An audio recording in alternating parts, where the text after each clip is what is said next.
নিরাপত্তা ব্যবস্থা জোরদার করতে বাহিনীর রুট মার্চ। শিলিগুড়ির বিভিন্ন গুরুত্বপূর্ণ রাস্তায় টহল দিচ্ছেন কেন্দ্রীয় বাহিনীর জওয়ানরা। টহল শুরু করলো সেন্ট্রাল ফোর্স, সেন্ট্রাল বাহিনী বা কেন্দ্রীয় বাহিনী অলিতে গলিতে টহলদারি চালাচ্ছে। সেই ছবি আমরা দেখাচ্ছি, শিলিগুড়ির ছবি। ভোটারদের সঙ্গে কথা বলছেন, তাদের যেটা মূল কাজ যাতে ভোটের আগে সবাই ভয়মুক্ত হয়ে এই গণতন্ত্রের উৎসব অর্থাৎ ভোটাধিকার তারা নিজেদের প্রয়োগ করতে পারেন। সেই জন্যই এত আগে থেকে, ভোট ঘোষণার অনেক আগে থেকে 480 কোম্পানি বাহিনী রাজ্যে মোতায়েন করা হয়ে গিয়েছে। এবং সেই জায়গা থেকে আমরা প্রত্যেক দিন যে ছবিগুলো দেখতে পাচ্ছি, যাতে ভোটাররা নিজেদের বাড়ির বাইরে বেরিয়ে ভোট কেন্দ্র পর্যন্ত গিয়ে নিজেদের ভোটাধিকার প্রয়োগ করতে পারেন। সেই জন্যই তাদেরকে কনফিডেন্সে নেওয়ার জন্য, তাদেরকে আশ্বস্ত করার জন্য যে নিরাপত্তাজনিত কোনো সমস্যা থাকবে না, কেন্দ্রীয় বাহিনীর জওয়ানরা সজাগ রয়েছেন, পথে রয়েছেন। সেই জন্যই কেন্দ্রীয় বাহিনীর জওয়ানদের এই রুট মার্চ, যা এই মুহূর্তে ছবি উঠে আসছে শিলিগুড়ি থেকে। অলিগলিতে পৌঁছে যাচ্ছেন তারা, ভোটারদের সঙ্গে কথা বলছেন। কোথায় কোথায় কি সমস্যা আছে, একেবারে লোকাল কি সমস্যা তাদের কাছ থেকেই জানতে চাইছেন। একদিকে শিলিগুড়ির ছবি দেখাচ্ছি, অন্যদিকে বীরভূমের ছবিটাও যদি আমরা দেখি। শিলিগুড়ি থেকে আমরা একটু চোখ রাখবো বীরভূমের দিকে, দুবরাজপুরে। সেখানেও রুট মার্চ কেন্দ্রীয় বাহিনীর জওয়ানদের। দুবরাজপুরে রুট মার্চ, পুলিশও রয়েছে, পুলিশ আর বাহিনী একসঙ্গে তারা রুট মার্চে রয়েছে। যেটা মূলত কাজ যে কোথাও গিয়ে যাতে কোঅর্ডিনেশন বা একসঙ্গে তারা পুলিশ এবং যারা বাহিনীর জওয়ান তারা একসঙ্গে অলি গলিতে পৌঁছে যাবেন। বাহিনী যারা দায়িত্বে থাকবেন নিরাপত্তার, তাদের এত আগে আনা হয়েছে ভোটের এত আগে, তার কারণ যাতে প্রত্যেকটা রাস্তা তারা খুব ভালো করে চিনে যান। ভোটারদের কোথায় কি সমস্যা সেগুলো যাতে সংবেদনশীল এবং বিভিন্ন সেন্সিটিভ এলাকায় যাতে তারা পৌঁছে যেতে পারেন দরকার মতো, সেই জন্য রাস্তাগুলো চেনার জন্য এবং কনফিডেন্সে ভোটারদের আনার জন্য তাদের এই চেষ্টা।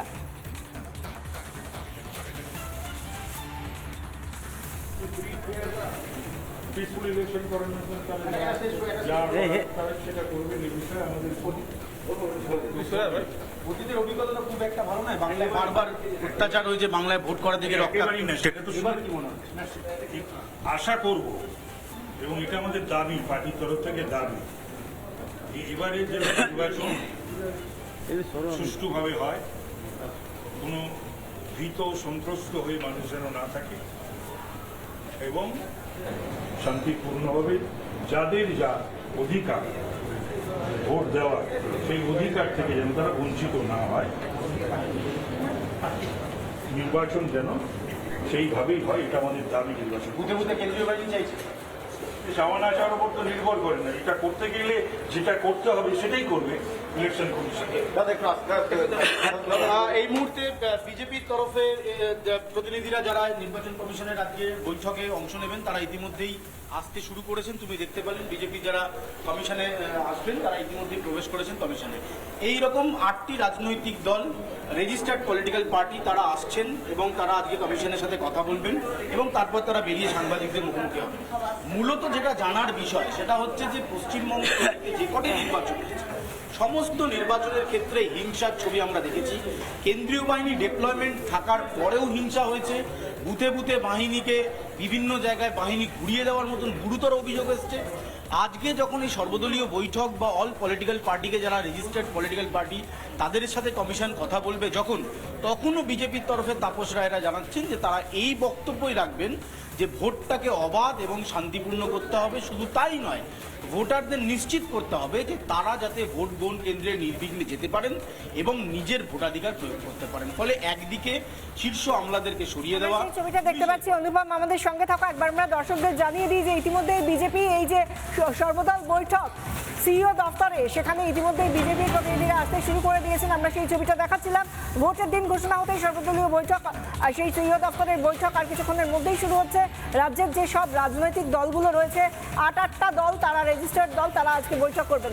এই নিয়ে আমাদের সঙ্গে কথা বলার জন্য পেয়ে গিয়েছি, আমাদের সঙ্গে রয়েছেন অনুপম। অনুপম, যা বলছিলে তুমি।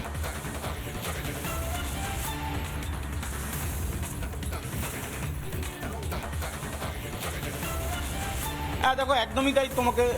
তোমাকে যেটা জানাবো যে ইতিমধ্যেই সেই অল পার্টি মিটিংয়ে যারা থাকবেন রাজনৈতিক দল তারা কিন্তু আসতে শুরু করেছেন। বিজেপির তরফে প্রতিনিধিরা আসছেন, সিপিএম, তৃণমূল কংগ্রেস এবং অন্যান্য যারা পলিটিক্যাল পার্টি যারা আজকের এই বৈঠকে অংশ নেবেন তারা ইতিমধ্যেই আসতে শুরু করেছেন।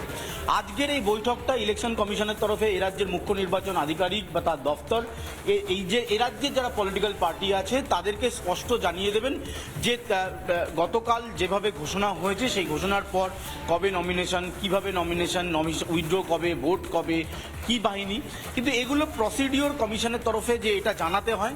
কিন্তু তোমাকে আরেকবার একটু দেখিয়ে নেবো, এটা কমিশনের একেবারে প্রসিডিওর তারা জানায়।